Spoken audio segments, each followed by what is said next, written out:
selamat pagi anak-anak. Ketemu kembali dengan Miss pada mata pelajaran PPKN. Bagaimana kabar kamu? Miss berharap kamu dalam keadaan sehat dan masih tetap semangat belajar dari rumah. Baiklah nak, persiapkan dirimu, buka buku paket PPKN dan buka catatan kamu. Nah, mari kita lanjut kembali pembahasan kita mengenai norma-norma. Minggu lalu, Miss sudah memberikan materi mengenai pengertian norma dan jenis-jenis norma.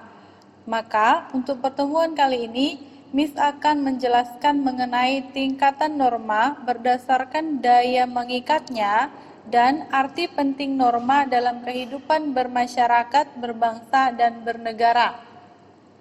Untuk itu, mari simak penjelasan berikut ini sampai selesai. Tingkatan norma berdasarkan daya mengikat. Nah, norma-norma yang ada dalam masyarakat memiliki daya mengikat yang berbeda-beda. Ada yang ikatannya lemah, sedang, ataupun ikatannya kuat. Daya mengikat maksudnya di sini adalah bentuk sanksi yang akan diterima seseorang ketika melanggar norma-norma tersebut. Pada umumnya, masyarakat tidak berani melanggar norma yang berdaya ikat kuat. Kalau dilihat dari daya mengikat terhadap anggota masyarakat, norma dibagi menjadi beberapa tingkat, yaitu sebagai berikut. 1. Cara. Cara adalah perbuatan yang dilakukan secara perorangan atau berkaitan dengan hubungan antar individu dalam masyarakat. Cara adalah norma yang paling lemah daya mengikatnya. Orang-orang yang melanggarnya paling tidak akan mendapatkan sanksi seperti cemooh atau ejekan. Nah, contohnya, seseorang yang bersendawa di depan umum menandakan bahwa dia sudah kekenyangan. Tindakan tersebut dianggap tidak sopan, dan karenanya orang tersebut akan diejek atau dicemooh. Kemudian yang kedua, kebiasaan. Kebiasaan adalah perbuatan yang dilakukan berulang-ulang dalam bentuk yang sama karena orang banyak menyukainya dan menganggapnya penting, dan karenanya terus dipertahankan. Kebiasaan adalah norma yang lebih tegas dibanding dengan cara. Sanksi terhadap pelanggaran norma ini dapat berupa teguran, cemooh, atau ejekan. Contohnya, jika masuk ke rumah orang lain, haruslah permisi terlebih dahulu dengan mengetuk pintu atau mengucap salam. Kemudian contoh yang berikutnya adalah kebiasaan menggunakan tangan kanan ketika hendak memberikan sesuatu kepada orang lain, khususnya itu kepada orang tua atau orang yang lebih tua dari kita.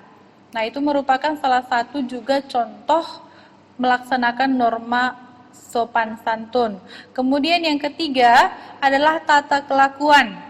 Tata kelakuan adalah perilaku yang dijadikan oleh masyarakat sebagai alat pengawas atau mengontrol perilaku anggota masyarakat. Tata kelakuan bersifat memaksa dan berupa larangan, dan pelanggaran terhadap norma ini adalah sanksi berat berupa hukuman atau penjara. Contoh pelanggarannya apa? Nah, bagi remaja yang bukan memiliki hubungan suami dan istri bermesraan di depan umum, nah itu merupakan salah satu pelanggaran terhadap norma juga, yaitu pelanggaran terhadap norma hukum karena melakukan perbuatan. Kemudian yang keempat adalah adat istiadat. Adat istiadat adalah aturan yang tidak tertulis dan biasanya aturannya diakui sebagai hal yang baik. Sanksi bagi pelanggaran norma adat istiadat umumnya lebih keras dibanding terhadap cara, kebiasaan, dan tata kelakuan. Nah, sanksi-sanksi itu misalnya akan mendapatkan hukuman penolakan dari masyarakat. Sanksi akan diberikan oleh orang-orang yang mengetahui tentang seluk-beluk suatu adat. Sehingga sanksi terhadap pelanggaran norma tersebut beragam jenisnya sesuai dengan aturan yang ada di dalam suatu daerah atau suatu adat. Seperti pada masyarakat Batak, tidak diperbolehkan menikah dengan perempuan atau laki-laki yang memiliki marga yang sama dengan kita. contoh lainnya di Indonesia masih memegang teguh adat istiadat hamil sebelum menikah dianggap sebagai perbuatan yang tabu atau pantang atau dilarang. Nah, demikianlah tingkatan norma berdasarkan daya mengikatnya. Dapat disimpulkan, norma yang memiliki daya mengikat paling tegas adalah norma adat istiadat. Selanjutnya, mari simak penjelasan mengenai arti penting norma dalam kehidupan bermasyarakat, berbangsa, dan bernegara. Seperti yang telah Miss jelaskan sebelumnya, bahwa di dalam kehidupan bermasyarakat terdapat norma-norma yang mempengaruhi perilaku manusia. Setiap manusia merasakan norma atau peraturan sejak kecil hingga dewasa yang membatasi perilaku untuk berbuat menurut kehendak hatinya. Setiap norma memiliki tujuan masing-masing. Contohnya, norma kesusilaan bertujuan agar manusia mempunyai hati nurani yang bersih. Kemudian norma kesopanan bertujuan agar manusia bertingkah laku dengan baik dalam pergaulan hidup. Norma hukum bertujuan untuk mencapai kedamaian hidup bersama. Nah, norma-norma yang ada di dalam masyarakat apabila dilaksanakan dengan benar akan tercipta sesuatu masyarakat yang tentram, damai, selaras, serasi, dan seimbang. Dengan demikian, setiap anggota masyarakat atau kelompok masyarakat harus memperhatikan norma-norma yang berlaku. Jika dalam kehidupan sehari-hari, manusia hidup tanpa memperhatikan norma agama, norma kesusilaan, norma kesopanan, norma hukum, maka tidak akan tercapai keadaan yang tentram, keadaan yang damai, keadaan yang selaras dan seimbang. Nah, simaklah contoh-contoh perilaku yang sesuai dengan norma yang berlaku di lingkungan sekolah dan di lingkungan masyarakat, berbangsa dan bernegara. Nah, perbuatan yang sesuai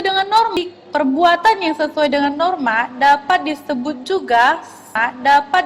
juga sikap taat atau patuh terhadap peraturan.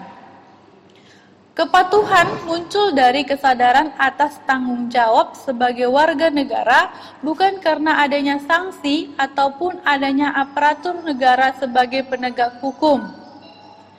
Mari simak contoh perilaku yang sesuai dengan norma yang dapat kita lakukan dalam kehidupan sehari-hari. Yang pertama, di lingkungan sekolah. Mematuhi peraturan sekolah seperti hadir di sekolah tepat waktu, berpakaian yang rapi dan bersih, serta menggunakan atribut sekolah. Kemudian contoh yang kedua, mengerjakan ulangan dengan jujur. Ini sangat penting karena menyangkut tentang norma kesusilaan. Ya, kemudian yang kedua, di lingkungan rumah adalah menghormati orang tua. Menghormati orang tua itu tidak harus seperti menghormat bendera ya nak, dengan siap gerak dan angkat tangan buat di kening, bukan ya. Menghormati orang tua boleh dilakukan dengan cara apa? Bertutur kata dengan sopan, mematuhi apa yang menjadi aturan di keluarga, kemudian juga menyampaikan sesuatu dengan baik kepada orang tua, tidak memaksa atau membentak orang tua. Kemudian yang ketiga, di lingkungan masyarakat. Di lingkungan masyarakat tentu banyak sekali individu-individu atau kelompok-kelompok yang memiliki pemikiran yang berbeda, kebutuhan yang berbeda, dan tata cara kelakuan yang berbeda-beda. Sehingga untuk menciptakan keadaan yang tertib dan aman, perlulah adanya contoh-contoh perilaku yang bisa kita terapkan. Contohnya, berperilaku ramah dan menjaga tutur bahasa yang sopan agar tidak terjadi konflik, apalagi dendam ketika seseorang berkata yang tidak sopan dengan kita. Kemudian menjauhi perbuatan yang melanggar hukum. Contohnya apa? Seperti kalau di lalu lintas kita menggunakan helm, kalau yang bersepeda motor, kemudian kita juga mempunyai SIM. Tidak boleh ya anak yang masih di bawah umur mengendarai sepeda motor atau mobil. Contohnya seperti kamu masih usia di bawah umur. Jadi kamu belum diperbolehkan untuk mengendarai sepeda motor atau mobil. Hanya boleh sebagai penumpang saja. Nah, Saling menghargai dan tolong menolong sesama tetangga, apalagi di masa saat ini pandemi COVID-19. Mungkin ada orang-orang atau tetangga rumah kamu yang mengalami dampaknya, kesulitan dalam ekonomi. Tentunya apabila kamu mampu membantu, kamu memiliki kelebihan, kamu memiliki uang yang lebih atau makanan yang lebih, bolehlah dibantu temannya yang mengalami kesusahan ya. Nah, demikianlah penjelasan Miss kali ini mengenai arti penting norma dan tingkatan-tingkatan norma berdasarkan daya mengikatnya. Apabila ada yang ingin kamu tanyakan, sampaikan melalui grup WA kelas masing-masing. Oke, sampai jumpa di minggu depan. Selamat pagi.